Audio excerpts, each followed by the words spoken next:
Yes, indeed.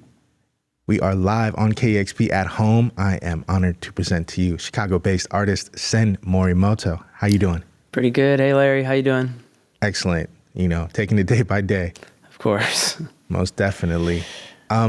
Before we get into the incredible video of your performance, I just want to talk about the production of that. It's one of the more unique ones I've seen. You want to talk about how you made that and kind of envisioned it?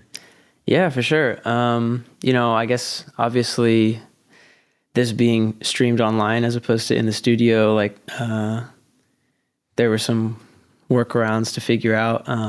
I really prioritize the safety of the band and folks that I play with, anyone that I work with. So, you know, I've done a couple live stream things and it's always been really hectic, you know, getting everyone tested and making sure everyone feels comfortable playing in the same room even. And even when you do it right, it kind of feels wrong, especially with numbers rising all the time. So yeah, just for everyone's health and safety, I decided that we would record in our separate homes and I would go film everyone playing their part through the window of their apartment. And that's kind of where the idea came from initially, really just safety first. But I was really, something that excites me about, or not excites me because it is a downer to not be playing live music, but something that keeps it sustainable for me as like an art form that's still interesting and fulfilling to make is finding ways to make that fun or interesting. I think, you know, as we've been in lockdown for like a year now, almost, a long time now, you know, just streaming some music from your living room is not so interesting anymore. So just trying to come up with creative ways. And that's something I really enjoy watching when other artists take the time to be creative with the video format and, make the most of a kind of shitty situation. Definitely. Really appreciated that creativity brought to it. And I loved that. And this is something I wanted to talk about in regards to your music in general. It gives a very intimate feel. And you get this feeling that, well, one, that everybody is like, lives across the street from each other. So it's like this little mini village. Yeah. Yeah, for sure. I definitely, like, that warm feeling was definitely part of what excited me about that. All the people I play with are really close friends and they're like a family to me and to each other. We're all really supportive. So I think being able to communicate that almost cute relationship between everybody in a way that, you know, highlights the sad fact that we're not all together, but also shows the way that we're family is something I like about the video too. Like once all the clips were put together, I was like, oh, my friends. Right. Yeah.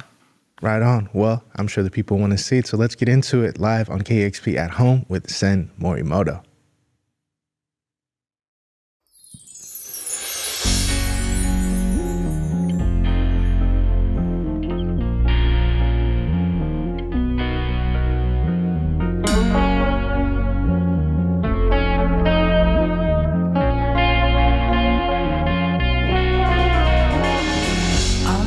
Tired for pretending to be happy. I'm crying so loud that my dog is barking at me. I can't hear anything, I can't breathe. I must still be crazy, I must still be me. Smelling flowers at the grocery store, I am the one I pick them for. When I feel sick, what should I do? I used to call someone, but who? Moody blue, my face is fade. Skip my dues, my taxes paid. Hit my dance when I hit play. I'm fucking up, it's my day. My back, it breaks for you. The cracks in pavement move. Neath your feet, they land and wait for you. Mistakes were made to choose. My heart on sleeve, leave me on read. I do not need an answer now. I know my question wasn't sweet, but it's important to me. How do you walk away from your shadow? Think you could talk it out? How do you keep track of the madness? Know what I'm talking about? What if it's all you ever get done about it? Is to talk about it till there's nothing but what's done. And we know what's done is done. Pity don't put nobody nowhere. I really don't see no way, no how. I put it someplace, I don't know where. I don't have the skills or the know-how. I don't wanna deal, wanna slow down. I don't wanna Life's too real, dirty low down, on my knees in the hotel. If it ain't real, I'd rather try hell. I'm too tired for pretending to be happy. I'm crying so loud that my dog is barking at me. I can't hear anything, I can't breathe. I must still be crazy, I must still be me.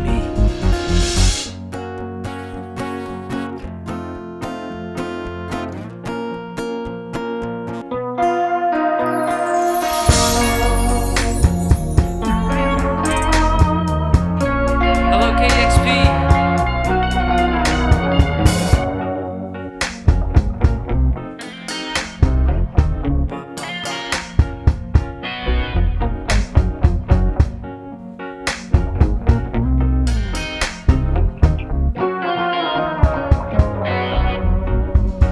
Smelling flowers at the grocery store. I am the one I pick them for. When I feel sick, what should I do? I used to. How do you walk away from your shadow? Think you could talk it out? How do you keep track of the madness? You know what I'm talking about. What if it's all you ever get done about it? Is to talk about it till it's nothing but what's done. And we know what's done is done.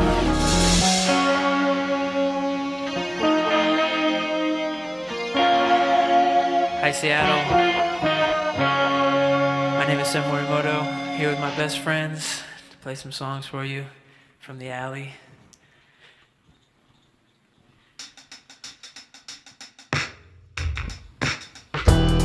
People,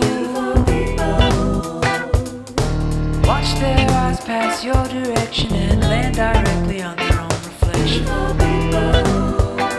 Graceful people, tiptoe over this broken glass, turn back in time to see me bust my ass out, people.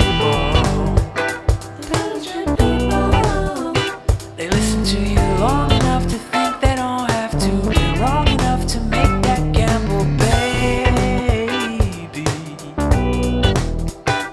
You don't know me, but you know people.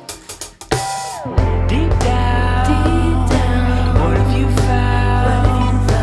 You don't have to tell me what. It doesn't need to sound like what? Profound. It's not a contest. You don't have to say shit. It doesn't have to make sense.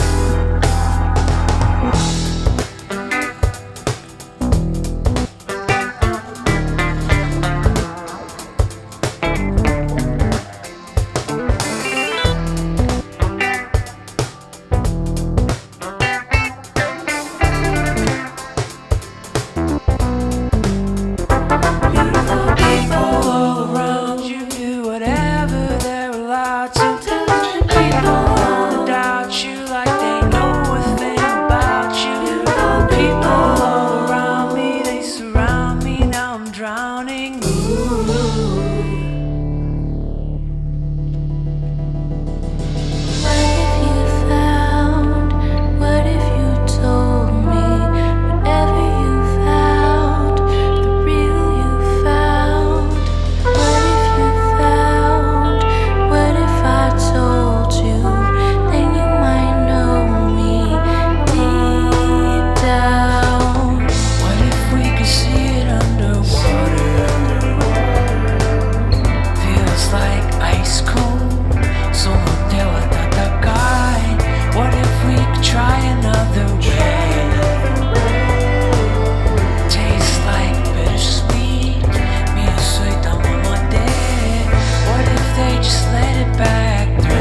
floating down with her. Don't be so crystal clear with the issue. Let's skip the I'll keep my mouth shut, you keep my heart now. Isn't it? Then you thought it would weigh, floating away, floating away, floating away, wrecked.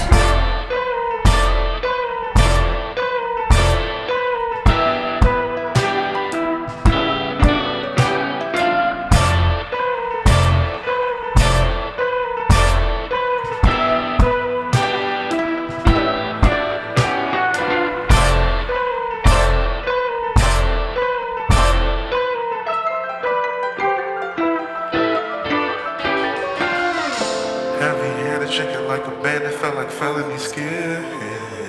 Seen her really paint a lazy river, I've been holding my breath. Feeling sick and broken, take a nickel for a peace of mind. I'm not rushed to fix it up, but I picked up some tussin and tape. Been known to take my time, but lately I'm running around like a cheetah. See it vivid, I can breathe and live it like a flying nimbus. You can try and miss it, but I'm right there with you on the river, floating now. Don't be honest with me if you miss the sparks. Watch it, I'm addicted. Tongue in the socket, caution in the breeze, wind in the sails. My heart in your hands in your pockets. Don't be so crystal clear with the issue. On a hardship down river, floating down with you. Let's skip the I'll keep my mouth shut, you keep my heart from floating away, floating away, floating away,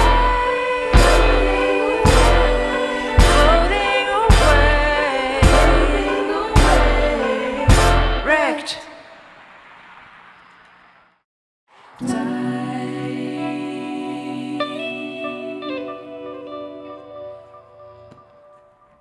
The change.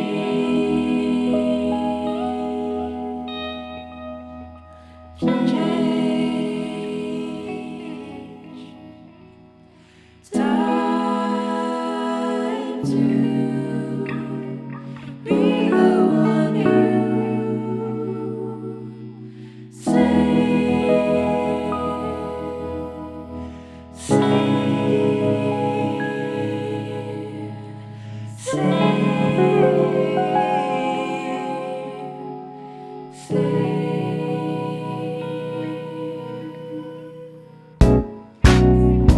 They sit idly by, I don't find it surprising.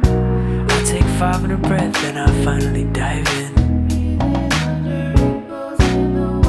Seems impossible, I will not call it a lie. I don't wanna waste your time trying to describe it.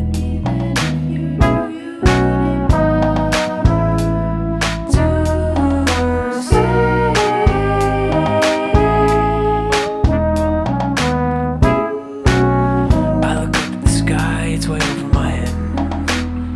Over my dead body, you'll find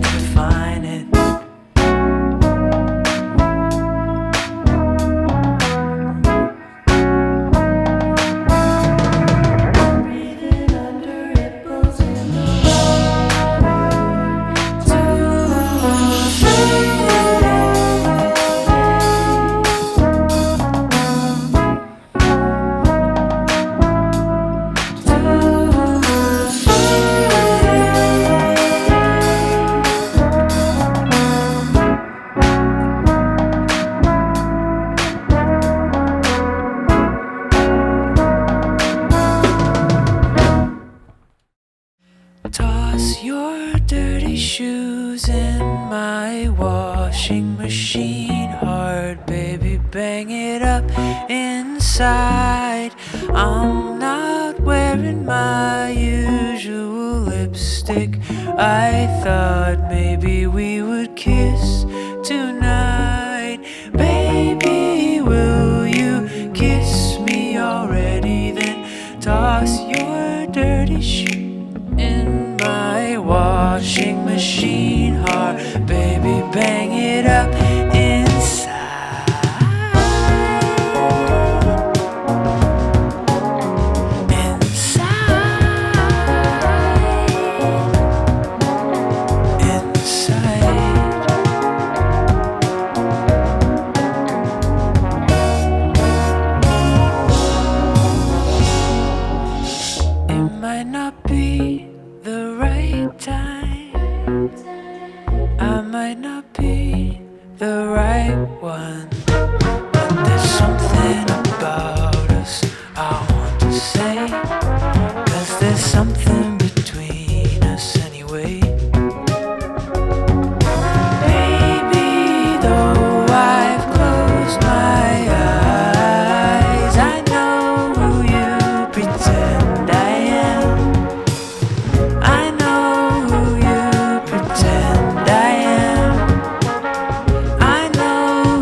KEXP, Seattle, with love from Chicago.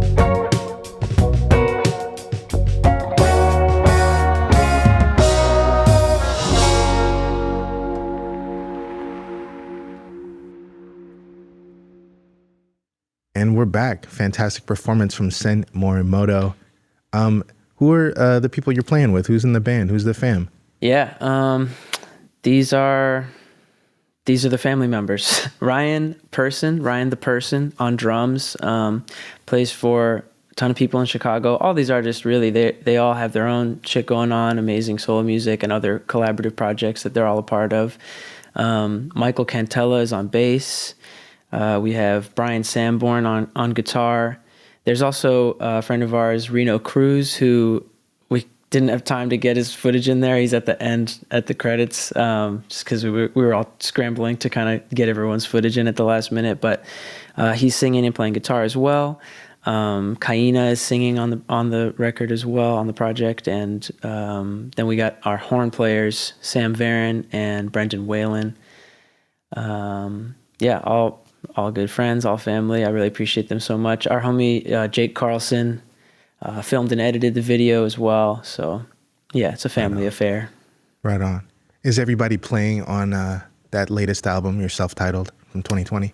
A few. A lot of the record, I just play stuff at home myself. Just because the nature of that record coming together was like I was home from tour and just kind of messing around at home. But it's kind of more of a personal thing, but they all bring the music to life, really. It's like the live aspect. That's really what I feel like was really hit me hard about not playing live now, is that they really bring that music to life, for me at least. And so, yeah, it's just whatever opportunity I can get to play with them is, yeah, the most special thing in the world to me. Right on. You were speaking about the kind of personal dimension of the music, and that's something that really struck me listening to that record, is how intimate and warm it feels, how confessional it is without kind of being like weepy. It's really optimistic and wise. And I'm just curious, kind of what kind of influences can you trace that led you to some of the aesthetics that are part of your sound? Yeah. I guess like lyrically, when you're talking about just the openness of it, and I think like something I think about a lot when I'm being more vulnerable in some music is that like to balance out the maybe weepiness of it is like I like there to be a little bit of a wry wink in the lyricism somewhere as well, which is something that I really love in a lot of people's music. Some influences, like I really think of like Mitski as a lyricist that I feel similarly about, where like it's all sad, but it's also so self-aware and clever that it kind of doesn't feel so sad to listen to. But there's a lot of different influences on the record for sure. Super influenced by some friends of mine in Pivot Gang from Chicago as well on the production end of the record. And a couple of the songs started as Daniel Johnston covers that a lot of times I'm working on a cover and then I realize that like I've changed it enough that maybe I should just write new lyrics to it. So yeah, there's a couple tracks that were covers and then kind of morphed into original pieces. I definitely, take a lot of influence from music I grew up listening to. My dad's CD collection was like my whole point of reference for music forever. So it's a lot of, Sly Stone, Stevie Wonder, Motown, 60s, 70s pop, Carpenters and stuff like that is all really a big part of my musical makeup, I'd say. But yeah, I don't know. A lot of different things. I'm a music lover.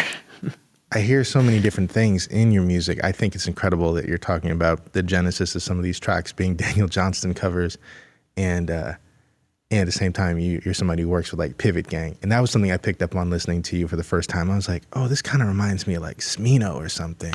I love Smino. Smino's the best, right? The best. Yeah. Right on. I just love those multitudes called in there, and you never really have to call it out. It just is really seamless how it all fits together. Thanks. Yeah, most definitely. So you are based in Chicago, but you lived a bunch of your life in Massachusetts, right? Yeah, I grew up there pretty much entirely, yeah. Right on. Moved here in, 2014, maybe. Okay. And in Massachusetts, if I'm understanding right, you got some instruction from a living legend out there. You want to talk about that? Yeah, for sure.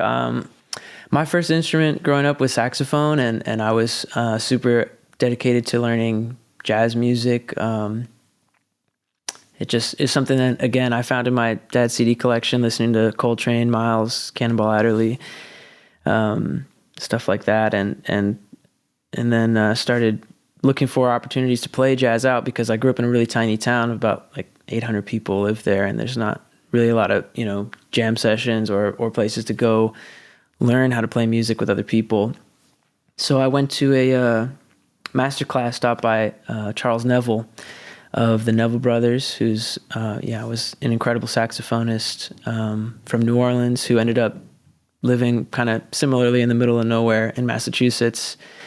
And after the master class, he offered to have me and my friend over for weekly lessons. I think just he could tell we were really interested in it at a young age. So I started going there every Saturday, and that was huge for me, because he just taught me so much about improvisation. And I was just talking about him the other night when I was writing a song with KAINA, because we were talking about feeling and understanding with intention what the lyrics of a song are about, which is something he really highlighted for me as a young musician. Was we'd be playing solos and he'd be like, do you even know what the lyrics are about here? Because like, it's not just time to shred on the song. It's, you have to communicate that same feeling and understand what this song is about, which was really impactful to me as a kid. But yeah, hugely lucky for that kind of random opportunity. And just to get to know him was amazing. But he passed a couple of years ago, sadly. I know. Well, that's huge. When I read that, I was like, okay, we've got to talk about that. The legend. Yeah. What brought you to Chicago? I was 19, graduated high school. I didn't really have any interest in college, and luckily, gratefully, I have some parents that are understanding of my disagreement with that system or whatever. But I didn't really know what to do. You know, I was just making music, and I think things had kind of run their course there, and I was looking for a new place to live. But I didn't really know anything about Chicago before I moved here. I was just seeing someone who was going to school here at the time. So I came out. I was planning on moving to New York, but, you know, looking on Craigslist at a place in New York is like $2,000 for a closet, and the Right. the description says, like, don't let my wife know you live here. Like, What's going on? right. I was like, I don't know if I'm going to find a spot. Came out to visit, and a friend, someone who became a lifelong friend of mine, randomly was at a party. He was like, I got a room open. I didn't even look at it. I just moved here, and it was like in a loft with like the wall. It was one of those rooms that wasn't a bedroom. They just built it out of like cardboard. Oh, wow. that was my first apartment here. And yeah, just fell in love with the music scene here, with the people, and stuck around. Yeah, there's such a dynamic scene in Chicago, and I mean, just historically, of course. Yeah. No matter what you're talking about. It's an incredible city, yeah, with special energy, and really it just comes from the people here. Like, I always talk about this with friends about, you know, other cities have weather or like some infrastructure for music to have more money behind it or all this XYZ, but like Chicago has the people and you know, the what is it, the work ethic. It's not to be like production or, you know, productivity is key or anything like that, but just people that care about the work and want to do it the best for themselves. That's something I really respect about people in Chicago. For sure. And really marked by a connection to the people. That's a real priority to Chicago artists, and that kind of principledness, which is something I definitely observed in response to or in around another live stream performance you had recorded. If you want to talk about that, that kind of points to some of the activism. For sure, yeah. I mean, that's definitely another huge part about the artist scene, you know, not even just musicians, but, you know, everybody, poets and activists and musicians and you know, painter, everybody, you know, everybody who does art here is also really involved in the political sphere of things. It's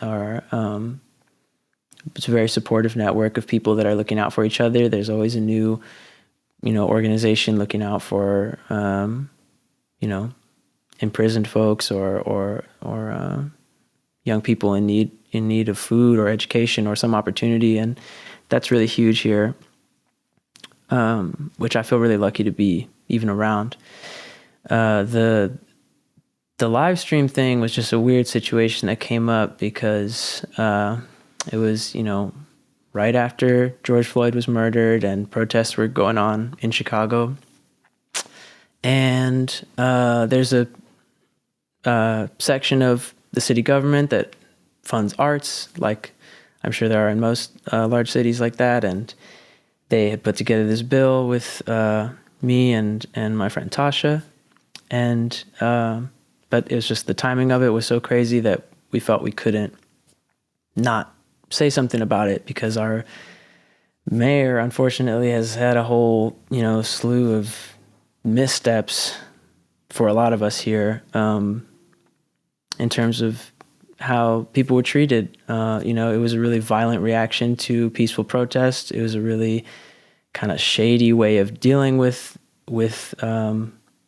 you know, policing and everything here. So I just included a little message. They didn't want to air it. I didn't want to air it without the message. And we ended up, they pulled the set from their stream, and Tasha and I just released it on our own to raise money for the Prison Arts Foundation.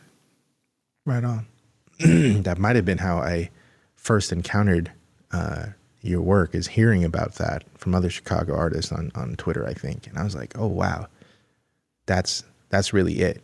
Because, of course, we know about the history of policing in Chicago and the kind of like unlisted black site they were discovered to have had for years, or they were basically, you know. Yeah, exactly. And the crazy thing about it really was that I didn't even go into all of that. Like, there's so many things to dive into when you start pulling apart that corrupt network of things, especially when we're, you know, looking for not just the defunding of police, but the abolition of police. And it's like, I was very tame about it. I think that's even a lot of what the reaction was, and it still was, you know, shut down. So I don't know. Wow. Next time I will not mince words or whatever. There you go. There's no time. And as we saw from what was happening, well, in our time yesterday, by the time this is up, it'll be a few days out. But what we saw at the Capitol yesterday, of course. Of course. I hope you've gotten to unplug a little bit and haven't had to live in that kind of it's been maelstrom around that. It's been a doom scroll. What do you call it? Yeah, big doom scroll energy right now. Yeah, for sure. Does that sort of stuff inspire, or does it make it harder? It makes it harder for me, honestly. I don't feel like I like, or maybe I just haven't practiced enough making music from a place of like anger necessarily. So when I'm like upset about something in the news, or kind of disagree with like how, you know, news outlets are describing a situation, or, you know, that's a specific case, I guess. But just generally, when I'm kind of upset about something, I'm not really like wanting to go make music, because I feel like for me, a lot of making music is about, you know, finding peace in things. And so I definitely need the time to process on my own first before I make something that might influence how somebody thinks about a situation. I just feel like that's kind of a responsibility, unless your music is about, you know, raging, and then in which case let it out at the moment. But yeah, it's just not really what I make. So right on. I think there's this assumption that Discord and things like that are just endlessly inspirational to artists, and I don't think there's an understanding that can really wear on the type of soul that is driven to create. Totally, yeah. But I mean, it's good to process anyways. You don't always have to be creating, so I guess even if it doesn't inspire me to make something that night, then it's still the foundation of something that I'm sorting out internally to come. So certainly will inform, you know, everything is everything, as they say, and will inform what comes next, regardless. Exactly. Can't avoid it. Right on. Speaking of what's next, what do you got cooking? Working on a few projects with some other artists who I'm really excited about. I don't really think I can say anything, but okay. Well, this year's going to be exciting. I co-own a label here in Chicago called Super Records, and we're really excited about this year. And I'm also, in between records, I'm usually working on production for a few other artists. So I'm just really stoked. A lot of people are really just making incredible work, you know. Feel lucky to be a part of it. Right on. I really appreciate your work, the humility you bring, because you're like really good at a bunch of different things, including rapping, you know, which you haven't even really spoken to, but you're a very deft lyricist and rapper, and I appreciate that. Thank you. You're not a dilettante there, like you're real thorough. Got to talk about it. Got to talk about it, yeah. Most certainly. Yeah. Right on. We'll look forward to more, and look forward to seeing you in Seattle at some point in the future, hopefully, and in this live room. Yes. Most certainly. Yeah. That bummed me out, honestly. I was like, damn, I always wanted to go into that studio someday. You will. Yeah. Most definitely. Right on. Well, till then, thank you for joining us. Appreciate you taking the time. Thank you so much, Larry. Much love to everyone at KEXP. Really appreciate it. Right on. We are live at home on KEXP. Discover new music at listener-powered KEXP.org.